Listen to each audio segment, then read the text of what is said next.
wayside, their relationships with their family, their rest, their health, even their free time. So while they should be enjoying a vacation, their mind is far from the beach. Their mind is back in the office because their life is designed by their work. Funny thing is that this isn't something new. This isn't just something that we're dealing with today. No, thousands of years ago, Ecclesiastes, the writer of Ecclesiastes, talked about this. He said, "What has a man from all the toil and striving of heart with which he toils beneath the sun? For all his days are full of sorrow, and his work is vexation. Even in the night his heart does not rest." Now, this isn't a 21st century or a 20th century problem. No, this idea that our lives are designed by our work, this has been going on for a long time. Maybe you know someone like this who can't sleep at night because they're so worried about work. Maybe this is you. Maybe it was you in a former life. But that's not the only choice you have. You can also have your life designed by consumerism.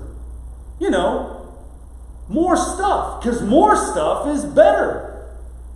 People whose lives are designed and defined by consumerism, these are the people who want to make sure that you know that they've got the latest gadgets, the nicest clothes, the biggest house, the fastest boat, the fastest car.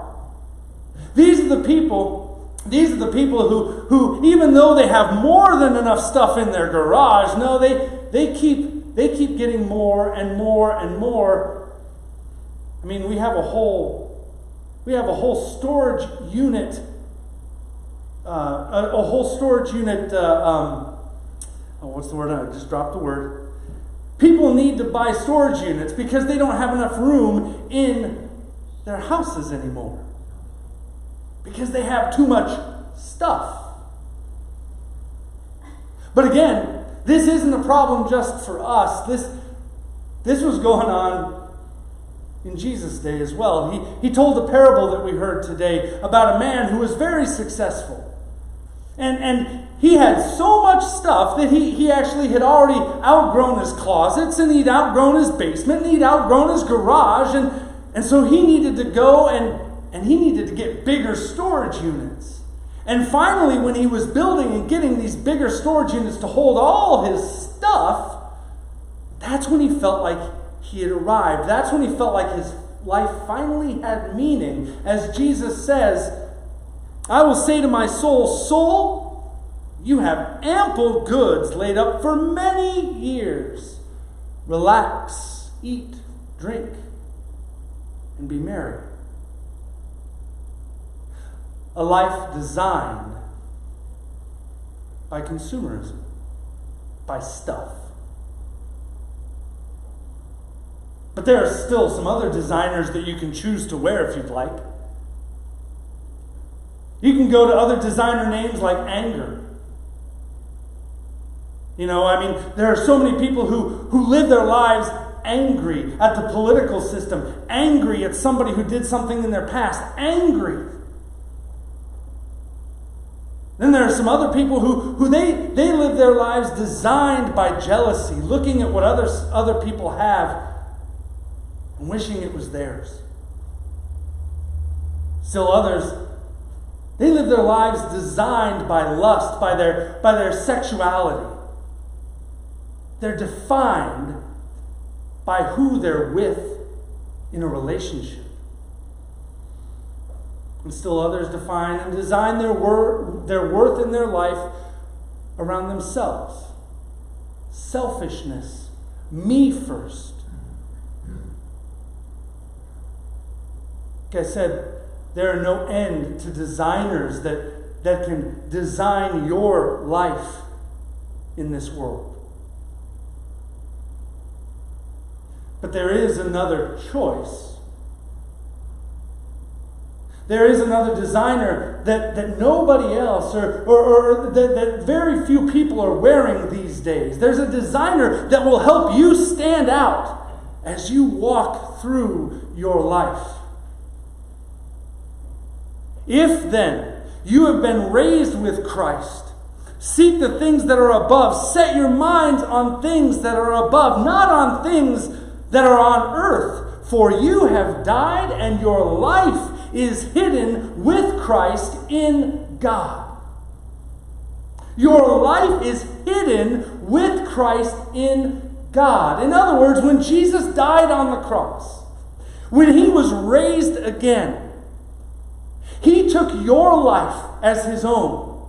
He took your sin, your mistakes, your past, and he covered it up. And he gave you something different to wear. He gave you his perfection, his beauty, his life as your own.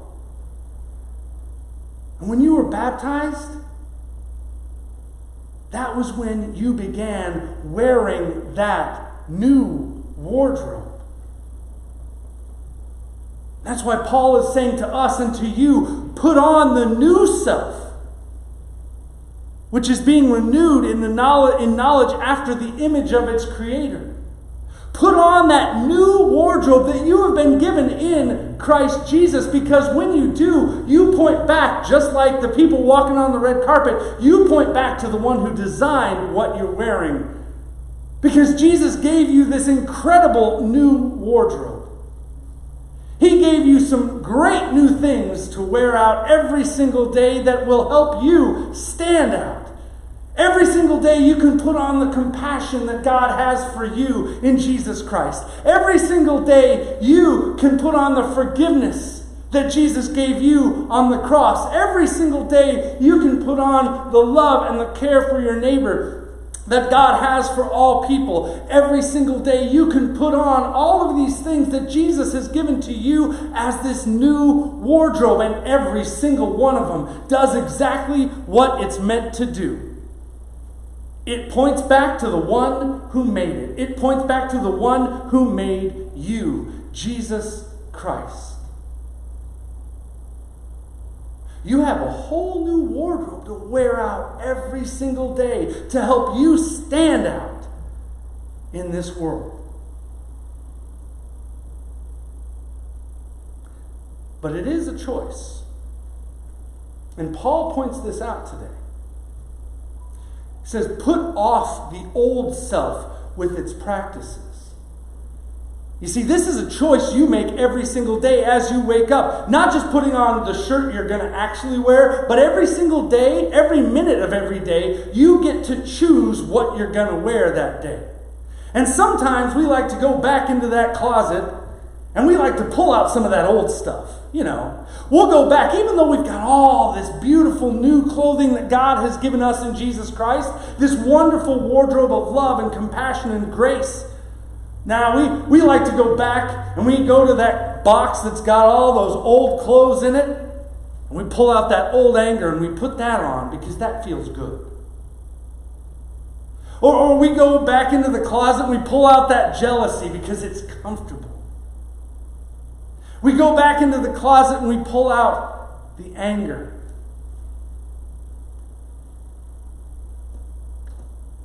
It's a choice every day. The choice that you make every single day. Who are you going to wear?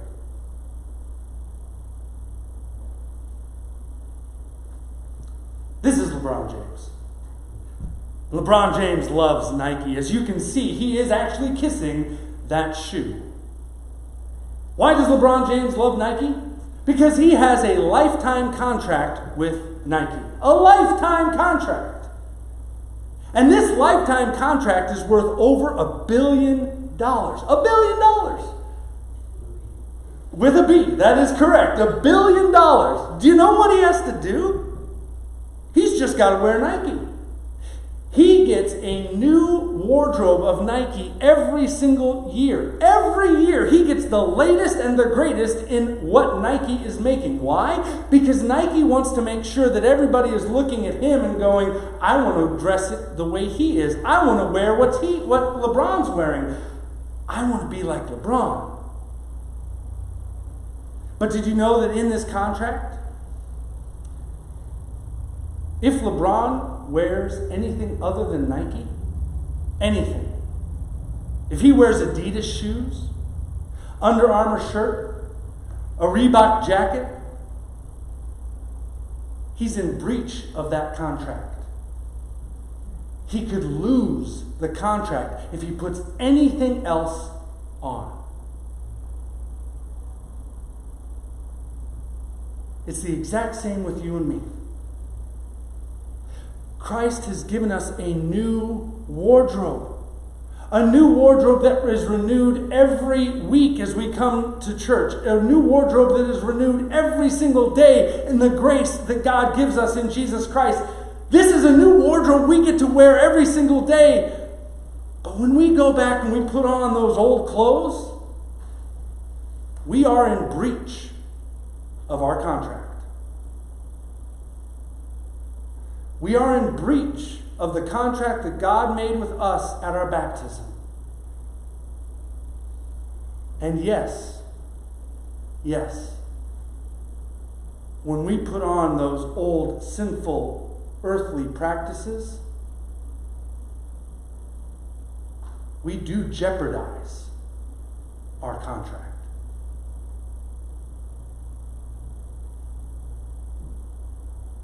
Who are you wearing?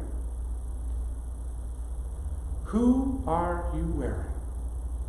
Every single day you have the chance to point back to the one who created your new wardrobe. You have the chance to point back to the one who has the love and the grace and the forgiveness given to you from the cross of Christ.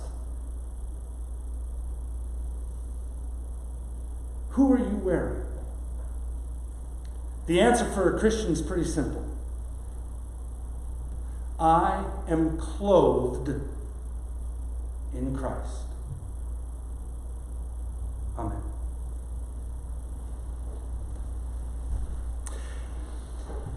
At this time,